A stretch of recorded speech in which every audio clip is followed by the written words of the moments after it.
அனைவருக்கும் வணக்கம். இது அனைத்துலக ஈழத்தமிழர் மக்களவையால் ஏற்பாடு செய்யப்பட்டுள்ள அமர்வு. இன்று நாங்கள் ஒரு முக்கியமான விடயத்தை பற்றி பேச இருக்கின்றோம். தமிழர் எந்த வகையிலே எங்களுக்கு ஒரு நீதி கிடைக்க வேண்டும் என்று போராடி இருக்கின்றோம். நாங்கள் போராடி கொண்டு இருக்கின்ற எங்களுடைய இந்த போராட்டத்திற்கு ஏதாவது சரியான நீதி கிடைத்ததா? இன்று தாயகத்திலே நடக்கின்ற விடயங்களை பார்த்தால் அரசியல்வாதிகள் என்ன செய்தார்கள்? சிவில் அமைப்புகள் என்ன செய்தது? வெளிநாடுகளிலே, அதாவது புலம்பெயர் தேசங்களிலே இருக்கின்ற கட்டமைப்புகள் என்னென்ன வேலைகளை செய்தார்கள்? அவர்களுடைய வேலைகளிலே ஏதாவது பலாபலன்கள் கிடைத்ததா? ஐநா சபையிலே ஒவ்வொரு முறையும் நடைபெறுகின்ற அமர்விலே பல புலம்பெயர் அமைப்புகள் கலந்து கொள்கின்றன. எமது இன அழிப்புக்கு அங்கு நீதி கிடைத்ததா என்பது பற்றி நாங்கள் பல விடயங்களை இன்று சிந்திக்கலாம். ஆனால் இன்று ஈழத்தமிழர்களுக்கு நடைபெற்ற இந்த இன அழிப்பை சர்வதேசம் அளவில் பேசப்படுகின்ற அளவுக்கு அதை காவி செல்கின்றார்கள் என்று சொன்னால் இந்த காணாமல் ஆக்கப்பட்டவர்களுடைய உறவுகள் தான். இதை நாங்கள் என்ன முறையிலே நாங்கள் எங்களுடைய இந்த போராட்டத்தை கொண்டு போகின்றோம். வருகின்ற 15ஆம் தேதி ஐக்கிய ராச்சியத்திலே ஈழத்தமிழர் மக்களவை ஐக்கிய ராச்சியத்தால் ஒரு அமர்வு ஒழுங்கு செய்யப்பட்டுள்ளது. ஐக்கிய ராச்சியத்திலே இப்படியான நிகழ்வுகள் நடைபெற வேண்டியது மிக முக்கியம். ஏனென்று சொன்னால் பிரித்தானியர்கள் தான் ஈழத்தமிழர்களுக்கு பதில் சொல்ல வேண்டியவர்கள்.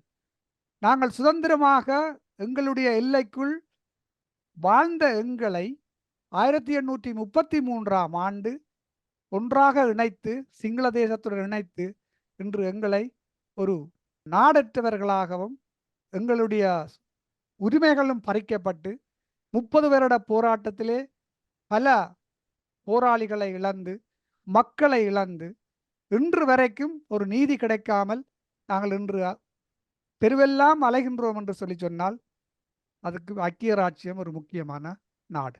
ஆகையினாலே அந்த வகையிலே நாங்கள் இன்று ஐக்கிய ராச்சியத்தில் மக்களவையில் செயற்படுகின்ற மக்களவையினுடைய தலைவர் டென்சிகா கலிஸ்துஸ் மற்றது அஞ்சலி ராம் இருவரை இன்று அழைத்து வந்திருக்கின்றோம். 15ஆம் தேதி அங்கு நடைபெறுகின்ற ஏற்பாடுகள் சம்பந்தமாக கொஞ்சம் விளங்கப்படுத்துங்க. முதல் டென்சிகா. அனைவருக்கும் வணக்கம். என் பேர் டென்சியா.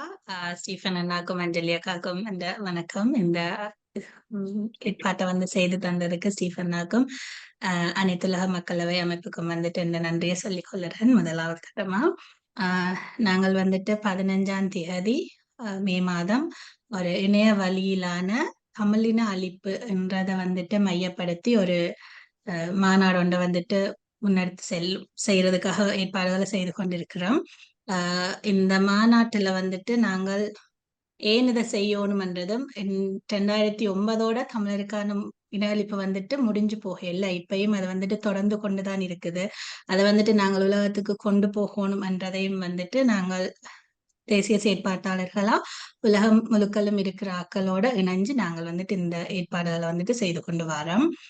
அண்ணா சொன்ன மாதிரி இன்றைக்கும் எங்களோட ஈழத்துல நடைபெற்றது இன அழிப்பு தான் என்றதை மிக மிகவும் பலமா மிகவும் சத்தமா சொல்லி கொண்டிருக்கிற ஆக்கள் யாருன்னு கேட்டா காணாமலாக்கப்பட்ட உறவுகள் தான்.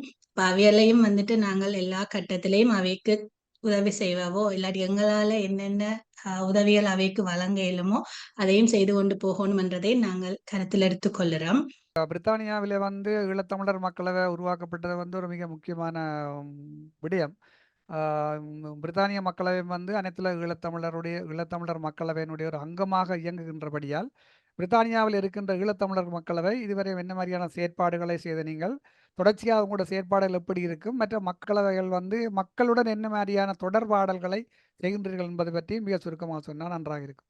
நாங்கள் ஈழத்தமிழர் பேரவை ஐக்கிய ராச்சியம் என்ற அமைப்பு கடந்த வருடத்துல இருந்தால் நாங்கள் செயற்பட தொடங்கினாங்க. 2000 முந்தியிருந்தே செயற்பட்டு கொண்டு இருக்கிறது.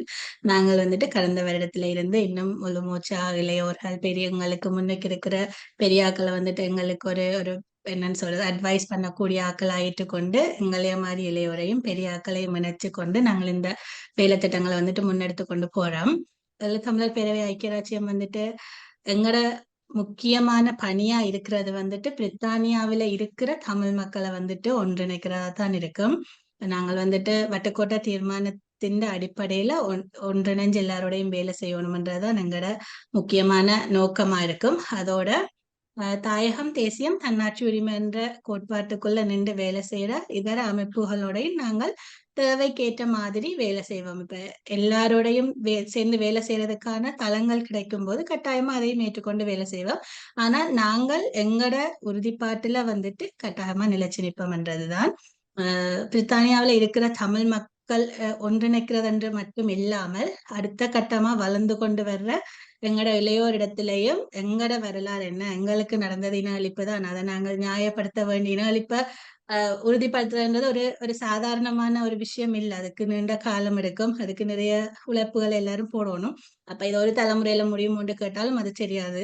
அப்ப அதுக்கான முயற்சிகளை வந்துட்டு எங்களோட அது முடிஞ்சு போகாமல் எங்களுக்கு பிறகும் அது வந்துட்டு தொடர்ந்தும் செய்யப்படணும். இல்லாட்டிக்கு அதை வந்துட்டு உலகத்தின் காதுல விழுகிற அளவுக்கு நாங்கள் என்ன முயற்சி செய்யணுமோ அதை வந்துட்டு நாங்கள் தொடர்ந்து செய்து கொண்டிருக்கோம். இதுல உங்களோட பாராளுமன்ற உறுப்பினர்களுடனான செயற்பாடுகள் எப்படி இருக்கின்றது?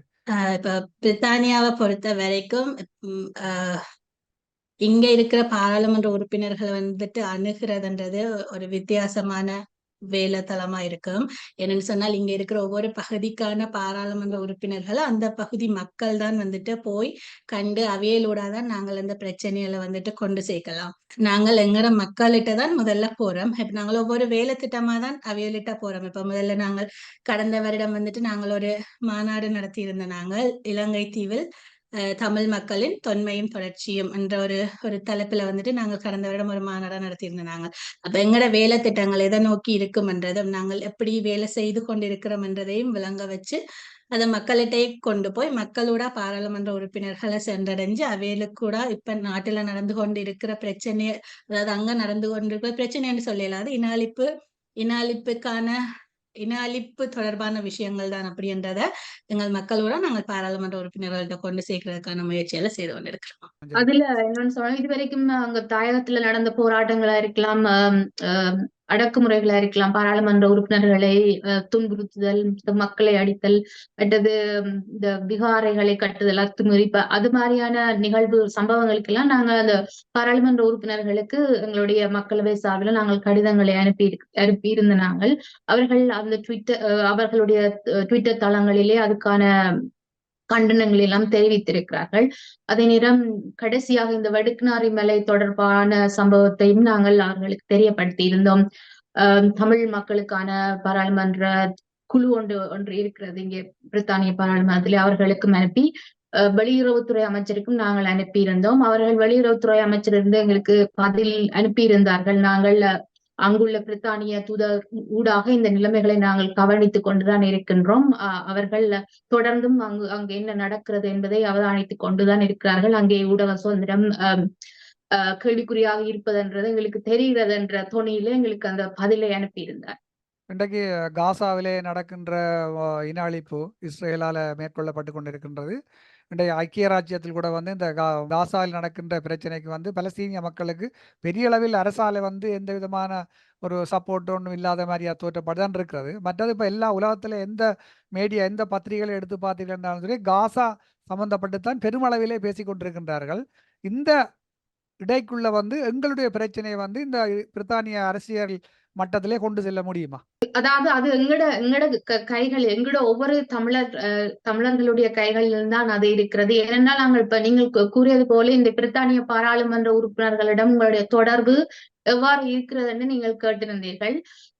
ஒரு பாராளுமன்ற உறுப்பினர் ஒரு தொகுதி மக்களுக்காகத்தான் வேலை செய்வார். அப்ப அவர்களிடமிருந்து வருகிற பதில் என்னன்னு சொன்னால், நாங்கள் வேலை செய்கின்ற தொகுதி மக்கள் எங்களோட தொடர்பை ஏற்படுத்தினால் இப்ப ஒரு 1000 தமிழ் மக்கள் அல்லது ஒரு அந்த பகுதியிலே வாழுகின்ற 10,000 தமிழ் மக்கள் இந்த பாராளுமன்ற உறுப்பினர்களுக்கு ஒரு கடிதத்தையோ அல்லது இமெயில் ஏதாவது மின்னஞ்சலோ தகவலோ அனுப்பி எங்களுக்கு இப்படி நடக்கிறது, எங்களுக்கு இதுக்கு நீதி வேணும் என்ற ஒரு தகவலை ஒருமித்து கொடுக்கும் பொழுது அவர்கள் அதை அடுத்த கட்டத்துக்கு கொண்டு செல்லக்கூடிய ஒரு நிலைமைதான் இங்கு இருக்கிறது. ஆகவே இந்த ஜியோபாலிட்டிக்ஸ், அதாவது பூகோள அரசியல் இந்த நிலையிலே எல்லாரும் காசாவை பற்றி தான் பேசிக் கொண்டிருக்கும் சந்தர்ப்பத்திலே நாங்கள் எங்களுடைய பிரச்சனையை இந்த சர்வதேசத்துக்கு கொண்டு செல்ல வேண்டும் என்றால் ஒவ்வொரு தமிழ் மக்களுமே அதுக்கான நடவடிக்கைகளில் ஈடுபட வேண்டும் என்றதான் நீங்க முக்கியமா நாங்க சொல்லணும். இப்ப அமைப்புகள் நிறைய இருக்குது, எல்லாரும் அவைகளுக்கு ஏத்த மாதிரி வேலை செய்து கொண்டு இருக்கிறார்கள். அவையில் வேலை செய்கிறார்கள் என்று போட்டு நாங்கள் சும்மா இருந்தா அது ஒரு நாளுமே அதுக்குரிய அந்த வழியை நாங்க கண்டுபிடிக்க முடியாது. இன்றைக்கு கனடாவுக்கு அடுத்தபடியாக வந்து சர்வதேசத்தில் அதை புலம்பெயர்ந்து வாழ்கின்ற தமிழர்கள் அடுத்த பெருமளவில் வாழ்கின்ற ஒரு நாடென்று பார்த்தால் ஐக்கிய ராச்சியம் பிரித்தானியாவிலே தான் கூடிய அளவு தமிழ் மக்கள் வாழ்கின்றார்கள். அங்குள்ள தமிழ் மக்களுடைய வாக்கும் என்பது வந்து பிரித்தானிய நிச்சயமா. அரசியல்வாதிகளுக்கு வந்து ஒரு மிகவும் ஒரு முக்கியமான விடயம். அப்ப நீங்கள் இந்த எலெக்ஷன் வார நேரங்களில் கூட வந்து அரசியல்வாதிகளை சந்திச்சு பேசக்கூடிய வாய்ப்பு இருக்குது. மற்ற அடுத்தபடியா இன்னொரு விஷயத்தையும் சொல்லாமல் என்று சொன்னால் இந்த தமிழ் ஃபார் லேபர்ஸ் இல்ல Tamil for labour, Tamil for conservative அப்படி என்று சொல்லி அங்கே ஆர்கனைசேஷன்களை வச்சிருக்கணும். இவர்களுடைய நிலைப்பாடு எப்படி இருக்கின்றது? இல்லை, அவர்களும் இப்ப நாங்கள் எங்களுக்கு தேவையான அரசியல் வேலைகள் எதிலும் நாங்கள் அவர்களிடம் கேட்டுக்கொண்டால் அவர்கள் எங்களுக்கு செய்து தருவார்கள். அதில் ஒரு சிக்கலும் இல்லை. ஆனால் அடிப்படையாக நான் ஏற்கனவே கூறியது போன்று அவர்களும் இதைத்தான் சொல்கிறார்கள். அந்த பகுதியில் உள்ள மக்கள், அதாவது ஒன்று திரண்டு ஒரு சக்தியாக அந்த பாராளுமன்ற உறுப்பினரிடம் அணுகும் பொழுது அந்த அதாவது Tamil for labour, Tamil for conservative என்று சொல்கின்ற பிரதிநிதிகள் இருக்கிறார்களானே, அவர்கள் அந்த விடயத்தை அடுத்த கட்டத்துக்கு கொண்டு போவதற்கு அவர்கள் வேலை செய்வதற்கு இலகுவாக இருக்கும் என்றதை அவர்கள் சொல்லுகிறார்கள்.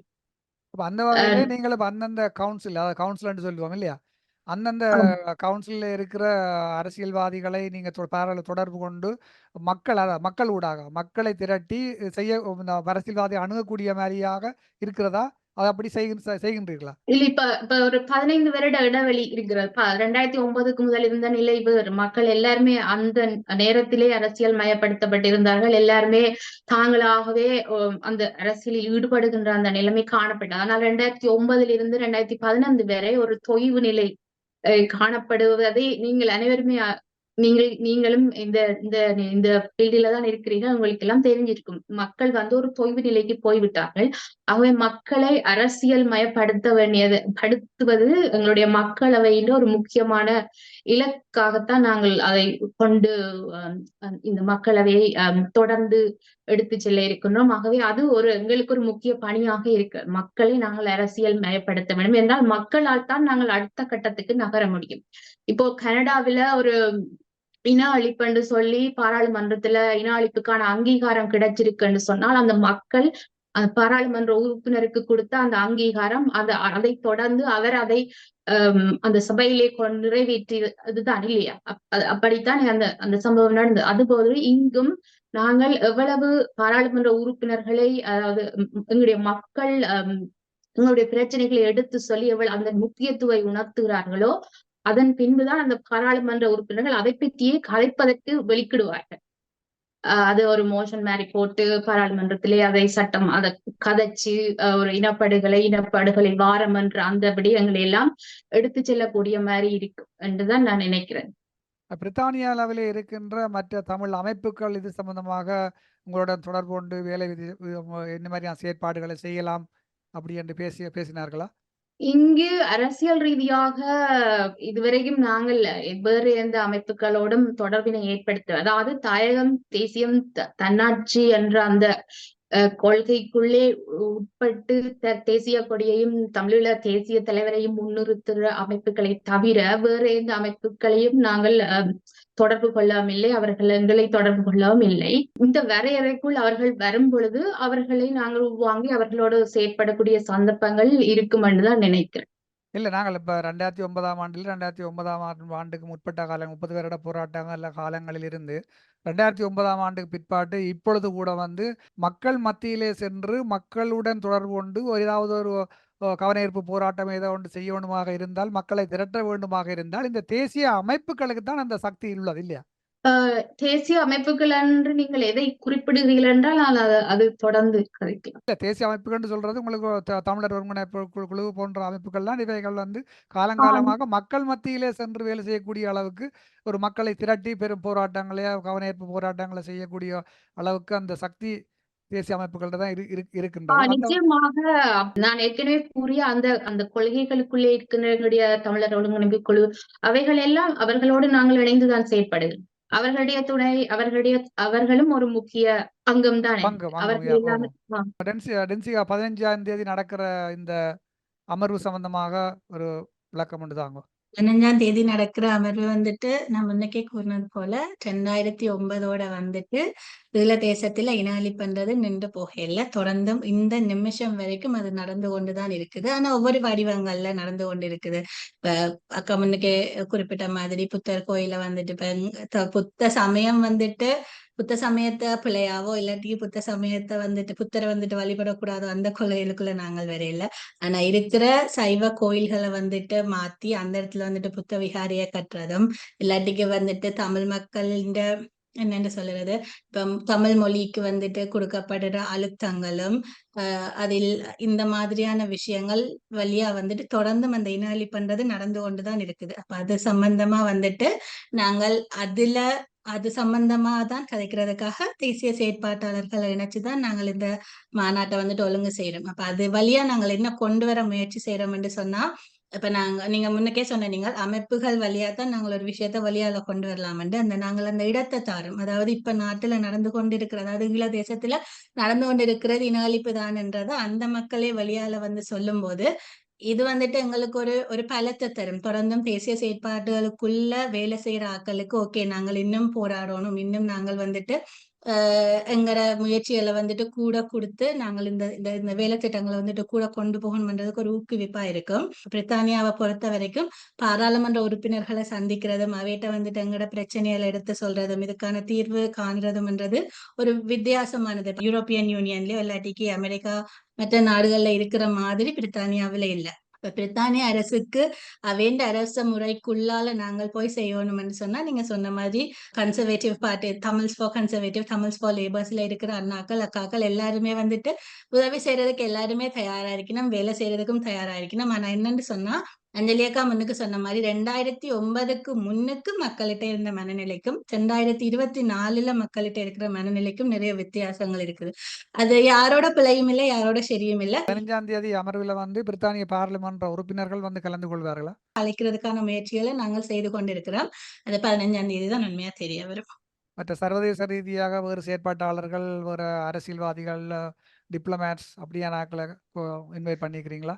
இப்ப நாங்கள் முன்னக்கே சொன்ன மாதிரி ஈழத்தமிழர் பேரவை ஐக்கிய ராச்சியம் வந்துட்டு அனைத்துலக மக்களவையோட தான் இணைஞ்சு வேலை செய்யுது. அதுன்ற ஒரு அங்கமா தான் வேலை செய்யுது. அனைத்துலக மக்களவைக்குள்ள இருக்கிற ஒவ்வொரு நாட்டு பிரதிநிதிகள் வழியா அவேண்ட நாடுகளில இருக்கிற டிப்ளமேட்ஸோ அவேண்ட MEPஸோ இல்லாட்டிக்கு human rights activist social workers அந்த மாதிரி ஆக்களை வந்துட்டு ரீச் பண்றதுக்கு நாங்கள் எங்களான முயற்சிகளை வந்துட்டு செய்து கொண்டிருக்கிறோம். அப்ப அவையில் எல்லாருமே வந்துட்டு அந்த இடத்துல வரும்போது ஈழத்தமிழருக்கு நடைபெற்று கொண்டு இருக்கிறது இன அழிப்பு தானன்றதை நாங்கள் சத்தமா சொல்லலும். அதை வந்துட்டு நாங்கள் ஒரு ஆதாரமாகவும் எங்கள்கிட்ட இருக்கும்.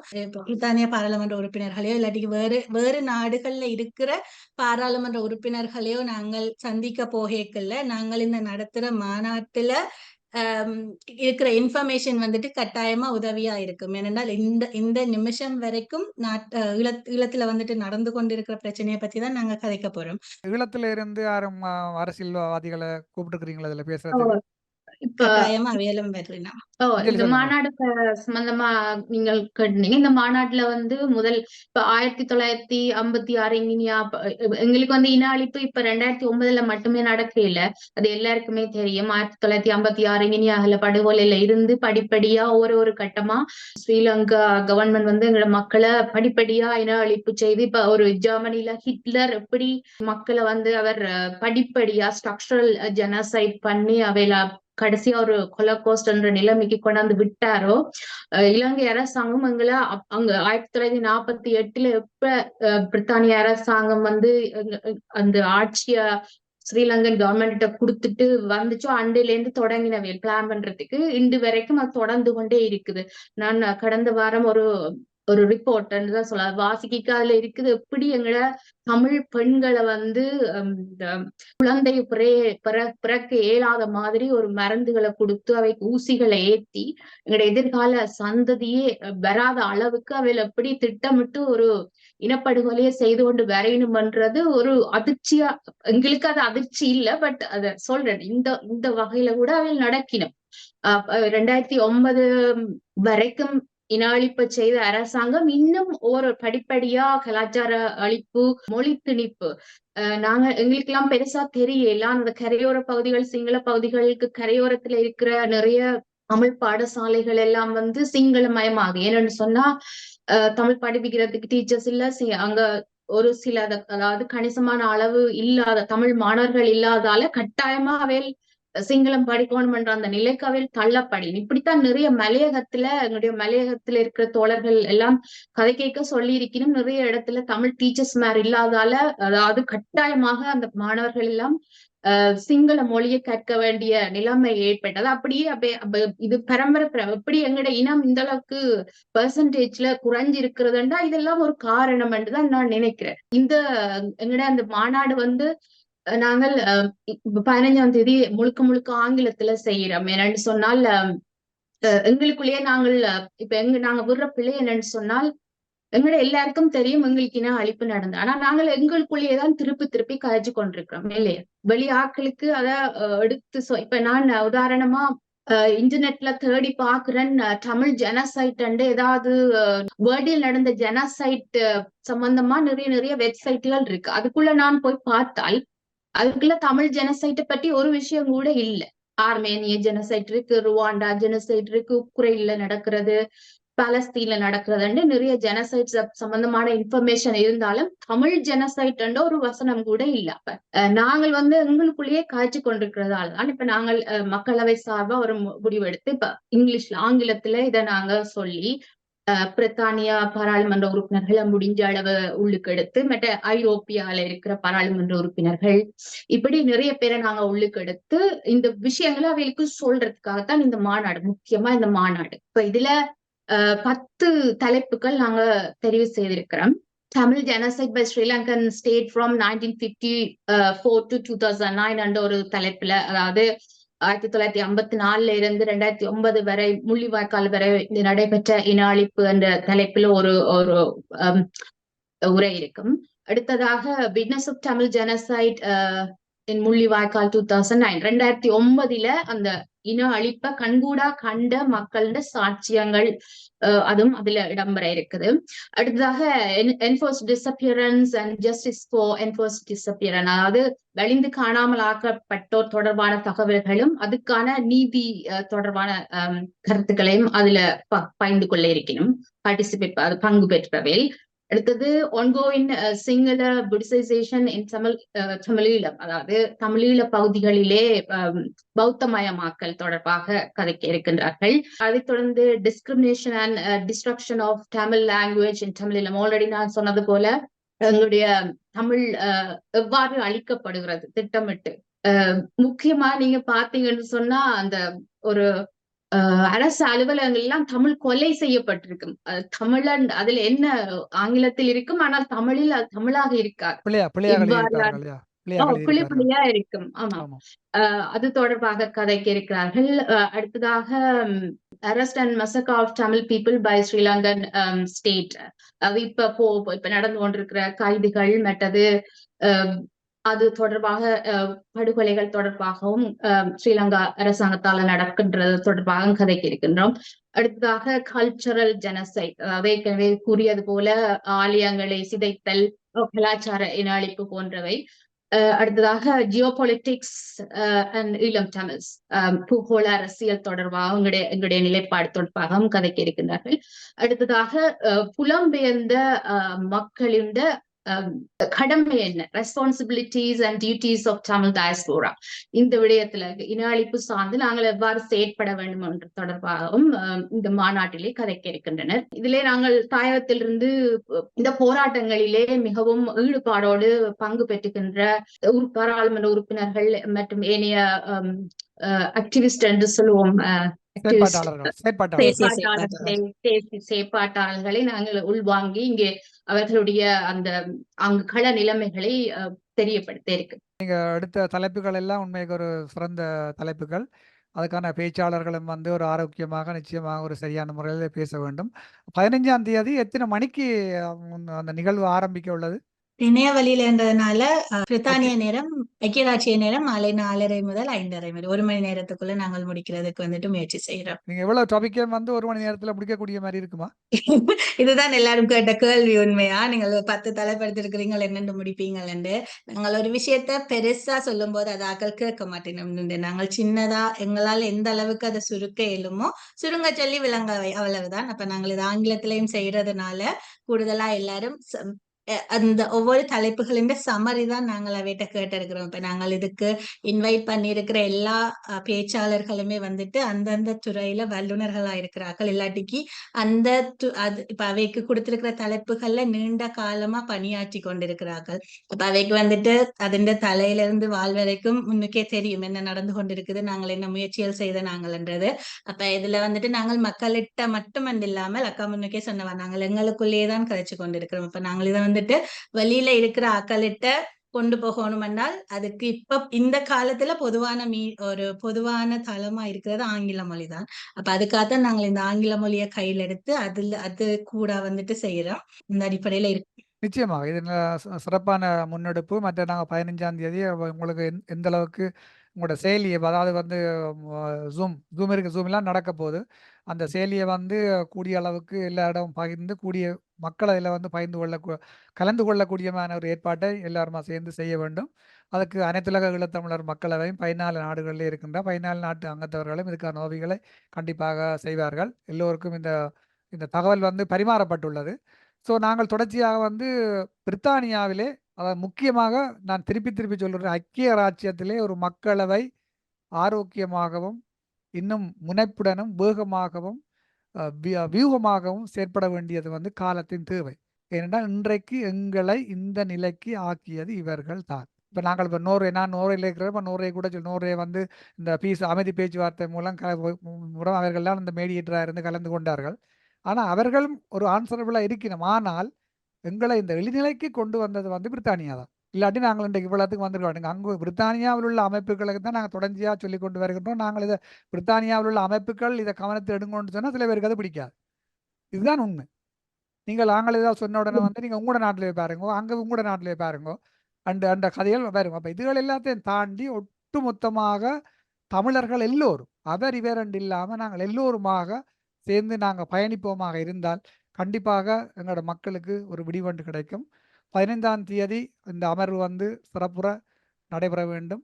அதுக்கு எங்களுடைய உற்சாகத்தை உங்களுக்கு அளிக்கின்றோம். எங்களுக்கு மக்களுக்கு ஒரு விடிவெண்டு வர வேண்டும். இல்ல அதுக்கு முதல் நான் ஒரு சின்ன விஷயத்த சொல்லி முடிக்கலாம்னு நினைக்கிறேன். இப்ப எங்களுக்கு வந்து நாங்கள் இங்க புலம்பெயர் நாட்டுல இருக்கிறோம். எங்களுக்கு ஓகே வேலை இருக்குது, நாங்கள் ஓரளவுக்கு நல்லா படிக்கிறோம், இங்க எங்களோட சந்ததி இதழ்கள் ஒரு பொருளாதார ரீதியா ஓரளவுக்கு ஓகே இருக்கிறோம். நாங்களே இப்படியான செயற்பாடுகள் இறங்கணும். உதாரணத்துக்கு இப்ப நான் சில பேர்கிட்ட போனா மே 18க்குரிய அந்த போஸ்டர் கொடுத்தாலாவே கிடைக்கணும். கொடுத்தாலாவே கிடைக்குமோ நீங்கள் இதுல சரியான இன்வால்வ் என்ன? நான் சொன்னேன் இது எங்களுடைய கடமை. நாங்கள் கட்டாயமாக எங்களுடைய மக்களுக்கு நடந்த அந்த கொடுமைக்கு அநீதிக்கு நாங்க தானே போராடணும். நாங்கள் இதுக்குள்ள போகாம ஓகே எங்களுக்கு எல்லாம் இருக்கு, இனி என்னத்துக்கு எங்களுக்கு இதுக்கான போராட்டம் நாங்களே செய்யணும்னு நாங்கள் கண்டிப்பா நினைக்க கூடாது. ஒவ்வொருத்தரும் இது எங்கட கடமை. இவ்வளவு காலம் ஒன்று நடக்கல, இனியும் ஒன்று நடக்காதுன்னு நாங்கள் நினைக்க கூடாது. ஏனென்றா உதாரணத்துக்கு நான் சொல்றேன், ஆர்மேனிய ஜெனசைட் வந்து நடந்தது 1915ஆம் ஆண்டு. ஆனால் அதுக்கு வந்து நீதி கிடைச்சது 100 வருஷத்துக்கு பிறகு. அதே நேரம் ருவாண்டா ஜெனசைட்டும் வந்து 95ஆம் ஆண்டுன்னு நினைக்கிறேன். 95ஆம் ஆண்டு இதண்டா அவையல் 20 வருஷத்துக்கு பிறகுதான் அது தொடர்பான அந்த நீதி அவைகளுக்கு கிடைச்சு இப்ப ஐநா வந்து அதை கடைபிடிக்கிற அளவுக்கு இருக்குது.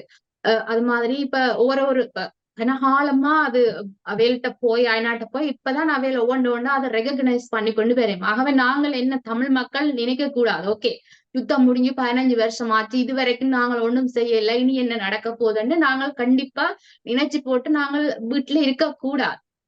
நாங்கள் ஒவ்வொருத்தரும் ஓகே எங்களுடைய எங்களால் இயன்ற அளவு எங்களுடைய நேரத்தை போட்டு இப்படியான அதாவது அரசியல், அதாவது எங்களுக்கு அரசியல் தான் எதிர்காலம். ஏற்கனவே தலைவர் சொல்லியிருக்கிறார், இளைஞர்கள் புலம்பெயர் நாட்டுல உள்ள இளைஞர்கள் இந்த இந்த எதிர்கால அரசியல் செயற்பாட்டை முன்னெடுத்துக்கொண்டு போகணும் என்ற ஒரு இதுல அவர் காய்ச்சிருக்கிறார். அப்ப நாங்கள் எல்லாரும் அதை உணர்ந்து எல்லாரும் இதுல இறங்குவோம். May 18 நடக்க இருக்குது, பார்லிமெண்ட் ஸ்கொயர்ல நடக்க இருக்குது 3 மணிக்கு. இப்ப எல்லாரும் நாங்கள் அங்க நாங்கள் தமிழ் மக்கள் எல்லாம் எங்களுடைய மக்களுக்கான நீதியை நாங்க கேட்கிறோம்ன்றத இந்த பிரித்தானிய அரசாங்கத்துக்கு தெளிவா சொல்லுவோம். அந்த ஒரு விடயத்தை நான் இதுல சொல்லலாம்னு சொன்னேன். மற்றது தாயகத்திலே உள்ள மக்களின் பலம் புலத்தில் உள்ள மக்கள் தான். என்ன புலம்பெயர் தேசத்திலே இன்று தமிழ் மக்கள் நாங்கள் போராடுகின்றபடியாத்தான் தாயத்திலே இருக்கின்ற தமிழ் மக்கள் இந்த உயிர்ப்புடன் இருக்கின்றார்கள். இல்லாட்டி எப்போ அழிந்திருக்கும், என்றோ அழிந்திருக்கும். அதே நேரம் தாயகத்தில் இருக்கிற மக்கள் இவ்வளவு அடக்கு முறைகளுக்குள்ள நீங்க பாருங்க, அவர்கள் போராடுகிறார்கள் இல்லையா? சாமிக்காரன் அதை அடக்குறான், அடிக்கிறான் எல்லாம் செய்யறான். இருந்தாலும் அந்த போராட்ட இடத்துக்கு 5 பேரோ 10 பேரோ 20 பேரோ அங்கே செல்கிறார்கள். அதுதான் நாங்க முக்கியம். இப்ப நிலம் இல்லைன்னா எங்களுக்கு புலத்துல இருந்த ஒரு பிரயோசனமும் இல்லை இல்லையா? அதாவது நிலத்துல இருக்கிற அரசியலை நாங்க இங்க எப்படி சர்வதேச சமூகத்துக்கு கொண்டு போகணும்ன்ற விடயத்தை தான் நாங்கள் கையில் எடுக்கணும். தலைவரும் எங்களோட நிலத்தை பாதுகாக்கத்தான் நாங்கள் 30 வருடம் போராடினோம் இல்லையா? கக்கா சொன்னது, நீங்கள் சொன்னது எல்லாத்தையும் சம்மரி நாங்கள் முடிக்க போறோம்னு நினைக்கிறேன்.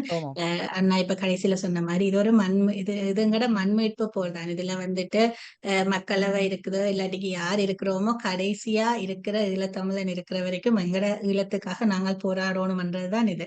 அதே மாதிரி 2009 முள்ளிவாய்க்கால் என்றது எல்லாத்த மனசுலயும் ஒரு தொய்வையும் ஒரு கவலையும் தான் தந்திருக்குது. ஏனென்றால் அரசியல்னு சொல்றதையும் காட்டுல ஒரு இழப்பு, ஒரு இனத்தை அழிக்கல அந்த வலி கட்டாயமா மக்கள்கிட்ட இருக்கும். ஆனா நாங்கள் அந்த வலியோடு அப்படியே நின்றுடாமல் எங்கட இனத்துக்கு நடந்த இன அழிப்புக்கான நீதிக்கு வேண்டி நாங்கள் கட்டாயமா போராடணும். இதுக்கு வரைக்கும் முன்னுக்கு வேலை செய்த ஆக்களோ இல்லாட்டி இப்பயும் தொடர்ந்து வேலை செய்யற எல்லாரும் மறுபடியும் திருப்பியும் எங்கட பணிகளை செய்யும் போது, இப்ப முன்னுக்கு அக்கா சொன்ன மாதிரி இப்ப நாங்கள் ஒரு கட்டம் வரைக்கும் தான் கொண்டு போகலாம். அதுக்கு பிறகு அடுத்தாக்கள் செய்ய போறினோம்னு சொன்னால் அந்த கட்டம் வரைக்கும் நாங்கள் எங்கட முழு எஃபர்ட்டை போட்டு கொண்டு போய் அந்த இடத்துல கொடுக்கணும். அதுக்கு பிறகுதான் ஐக்கிய நாடுகள் சபையில கொண்டு போய் கதைக்கிற ஆக்களுக்கு அது உதவியா இருக்கும். அப்ப நாங்கள் எல்லாரும் எங்கட பணியை நாங்கள் செய்வோம், கணக்கு ஒருத்தரும் செய்ய வேண்டாம். ஒரு டென்சிகா என்ற ஒரு பெண்மணிக்கு ஈழத்தோட இருக்கிற உரிமையும் கடமையும் பொறுப்பையும் உணர்ந்து டென்சிகா வேலையை செய்யற மாதிரி ஒவ்வொருத்தரும் எங்கட வேலையை செய்தா கட்டாயமா அதுக்கு அடுத்த வேலை இடங்கள் தொடர்ந்து நடந்து போகும். நீங்க நடுவுல கேட்ட நாங்கள் இதுக்கு வேற யாரோடையும் சேர்ந்து வேலை செய்யறோமோ இல்லையோன்னு தலைவரை ஏற்றுக்கொண்டு தமிழீழ தேசிய கொள்கையை ஏற்றுக்கொண்டு மாவீரர்களுக்கு மதிப்பளிச்சு அனைத்துலகத்தின் நிர்வாக கட்டமைப்புக்கு கீழே நின்று வேலை செய்யற எந்த அமைப்போடையும் நாங்கள் தொடர்ந்து வேலை செய்வோம். ஏனென்று சொன்னால் எங்களுக்காக உயிரை தந்த மாவீரர்களும் இன்றைக்கு காணாமல் ஆக்கப்பட்டோர் என்று தேடிக்கொண்டு இருக்கிற உறவுகளுக்கும் எங்களோட ஆதாரமா இருக்கிறது அதுதான். இதுக்குள்ள நாங்கள் டிபேட்டு கொண்டுக்கலையும் வரையில யார் செய்யறது சரி யார் செய்யறதுக்குள்ள நாங்கள் ஒரு நாளும் கதைக்க மாட்டோம். நாங்கள் எங்கட வேலையை நாங்கள் செய்யறோம். நாங்கள் இந்த நிர்வாக கட்டமைப்புக்குள்ள நின்று வேலை செய்யறோம். அப்ப எங்களோட சேர்ந்து வேலை செய்யற யார் என்றாலும் இதை ஏற்றுக்கொண்டு வர்ற எல்லாரோடையும் என்ன தேவையோ அவையோட நாங்கள் என்ன மாதிரி வேலை திட்டங்கள்ல இணைஞ்சு வேலை செய்யணுமோ கட்டாயமா செய்வோம். இந்த May 18க்கு பாராளுமன்ற சதுக்கத்துல 3 மணிக்கு தொடங்குற May 18 நிகழ்வுல முடிஞ்ச வரைக்கும் எல்லாரும் கலந்து கொள்ளுங்க. ஐக்கிய ராஜ்யத்துல மட்டுமல்ல உலகம் பூரா நடக்கின்ற எங்கெங்க May 18 கவனஈர்ப்பு போராட்டங்கள் நடைபெறுகின்றதோ அங்கு எல்லோரும் ஈழத்தமிழர்கள் கண்டிப்பாக கலந்து கொள்ள வேண்டும் என்றது. நாங்கள் இப்ப பிரித்தானியால இருந்து கிடைக்கிறதுனால பிரித்தானியாவில இருக்கிற தமிழ் மக்கள்கிட்ட கேட்டுக்கொள்றேன். பாராளுமன்ற சதுக்கத்துக்கு 3 மணிக்கு வாங்க. இன்னொரு முக்கியமான விடயத்தை நான் உங்களுக்கு சொல்லி முடியும். உங்களை போன்ற இளையோர்கள் இப்பொழுது போராட்ட களங்களில் வரும்பொழுது அடுத்த கணமா நீங்க சிந்திக்க வேண்டியது ஆவணப்படுத்துதல். ஈழத்தமிழர்களுக்கு நடந்த இன அழிப்பு இன்று என்ன நடைபெற்று கொண்டிருக்கிறது, என்ன நடந்தது, என்ன நடக்க போகுது, இவற்றை எல்லாத்தையும் ஆவணப்படுத்த வேண்டும். இன்று சிங்களவர்கள் என்ன செய்கிறார்கள் என்று சொன்னால் உதாரணம் ஃபார் எக்ஸாம்பிள் பாருங்க, குருந்தூர் மலையில குருந்தூர் மலையை கைப்பற்றி விட்டார்கள். குருந்தூர் மலையை உண்மையிலே ஒரு தமிழர்களுடைய இடம். இன்று அவர்கள் அந்த குருந்தூர் மலையை வச்சே ஒரு 800 பக்கத்திலே பெரிய ஒரு மகாவம்சம் மாதிரி ஒரு சரித்திர புத்தகத்தை இன்றைக்கு எழுதுகிறார்கள் என்று சொன்னால் அது இன்றைக்கு அவர்கள் பாதிக்கிறதுக்கு இல்லை. அவர்கள் இன்று ஆவணப்படுத்துகின்ற அர்த்தம் சிங்கள அவருடைய அடுத்த தலைமுறைக்குரிய ஆவணம். சொல்லணும். எல்லா காலத்திலயும் சிங்கள தலைமுறையில இருக்கிற பிள்ளைகள் அந்த அளவுக்கு யோசிக்காமலே இருந்திருவினமோன்றது ஒரு கேள்வியான விஷயம் தான். எல்லா காலமும் அது கண்ணை காலம் தான் பதில் மூடிக்கொண்டு சொல்லணும். அதை காலம் தான் பதில் நம்ப சொல்லணும். போறதில்ல. ம். காலம்தான் ஆனா பதில் சொல்லணும். அதே yeah. மாதிரி ஆவணப்படுத்துற வேலையை கட்டாயமா நாங்கள் செய்யறோம். இப்ப நாங்கள் செய்யற இந்த மாநாடும் ஒரு ஆவணப்படுத்தலின் ஒரு ஒரு பகுதியாத்தான் நாங்கள் பார்க்கிறோம். அதுக்காகத்தான் சொல்லுறேன். இங்க இருக்கிற பழைய ஆட்கள் ஒரு 2009க்கு முன்னுக்கு வேலை செய்த ஆட்கள் இப்ப ஒவ்வொரு நாடு ஒவ்வொரு என்ன சொல்றது எங்கட தேசியம் தொடர்பான வேலைகள்ல ஈடுபட்டு இருக்கிற எல்லாரும் வந்துட்டு இப்ப எந்த பேரண்ட்ஸ்ன்னு சொன்னா எந்த பேரண்ட்ஸ் மாதிரி இருக்கிற எல்லா பேரண்ட்ஸும் அவையோட சில்ட்ரனுக்கு வந்துட்டு அதை டீச் பண்ணணும். அப்பதான் அவைகளுக்கு தெரியும் என்ன ரெஸ்பான்சிபிலிட்டி ஒவ்வொருத்தருக்கும் இருக்குன்றது. அப்ப குடும்பங்களில இருந்துதான் எங்கட ஈழ தேசத்துக்கான ஒவ்வொரு செயல்பாடும் வந்துட்டு தொடங்கணும். அப்ப அதுக்கு வந்துட்டு எல்லாரும் உதவி செய்யணும்ன்றதுதான் எங்கட மற்ற இறுதியாக கொள்கை. முடிக்கிறதுக்கு முதல் இன்னொரு கேள்வி உண்டு. இப்போ 15ஆம் தேதி நடக்கின்ற அமர்விற்கான செயலி வந்து அது ஃப்ரீயா எல்லாரும் யாரும் வந்து அதில் பங்கு கொள்ளலாமா, இல்லை குறிப்பிட்ட இன்வைட் பண்ணப்பட்டார்கள் மட்டும்தான் கலந்து கொள்ளலாம்? இல்ல இல்ல, யாரும் இல்ல. வந்து பங்கு யாரும் கொள்ளலாம். நாங்க யாரும் பொதுவாத்தான் விட்டு இருக்கிறோம். ஆமா. யாரும் இது இல்ல. ஸ்பீக்கர்ஸ் மட்டும்தான் எங்கட ஸ்பீக்கர்ஸ் அந்த 10 பேர். மற்ற பார்வையாளர்களுக்கு பார்வையாளர் வந்துட்டு யாரும் பேசுறதுக்கான வரலாம். சந்தர்ப்பம் இல்ல.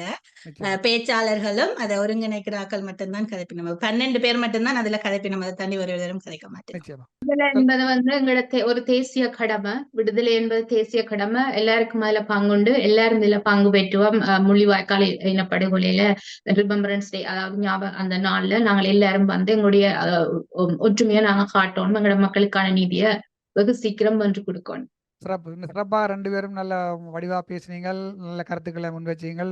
15ஆம் தேதி ஏற்பாடு சம்பந்தமாக நிறைய தகவலை தந்திருக்கிறீங்க. 18ஆம் தேதி ஏற்பாடு சம்பந்தமாக நாடாளுமன்ற சதுக்கத்திலே நடைபெறுகின்ற இந்த 18ஆம் தேதி ஏற்பாடு சம்பந்தமாக சொல்லியிருக்கின்றீர்கள்.